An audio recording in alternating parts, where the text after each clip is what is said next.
ये सखी बड़ी ठंडा लगता हो, ऊपर से भूखो लागल बा। अरे हमरो लगता हो। अरे कुछ उपाय बा? चलो तो ओजे देखल जाई, घाट के किनारा कुछ मिलत होई हो। हाँ हाँ हाँ, चल चल चल।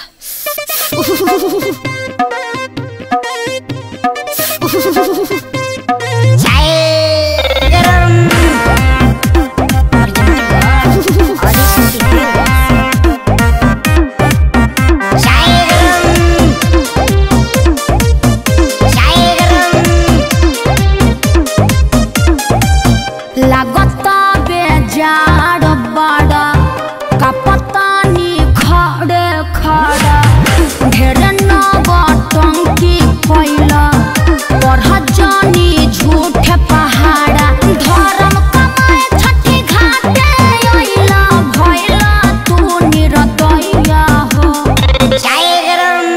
अरे पहिले पिहे तिवैया तबे मिली तोहके चैया हो। पहिले पिहे तिवैया तबे मिली तोहके चैया हो।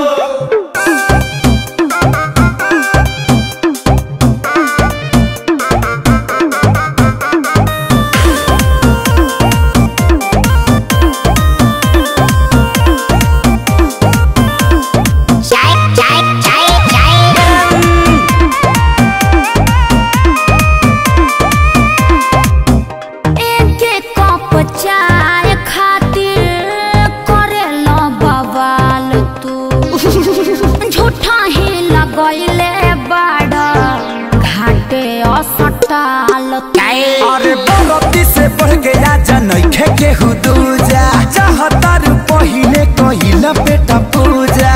अबे न लौकेला पूर्व के लाली विद्या नहाली समैया। अरे पहिले पिहे तिवैया तबे मिली तोहके चैया हो। पहिले पिहे तिवैया तबे मिली तोहके चैया हो।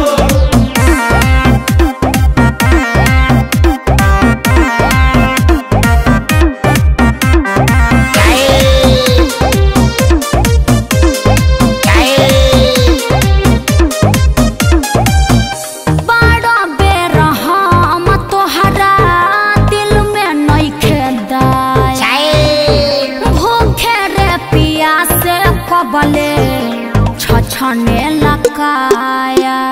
जिंद जनी धर तनी कर इंतजार हो, काहे भेजा चाट तारू कबेले हमार हो।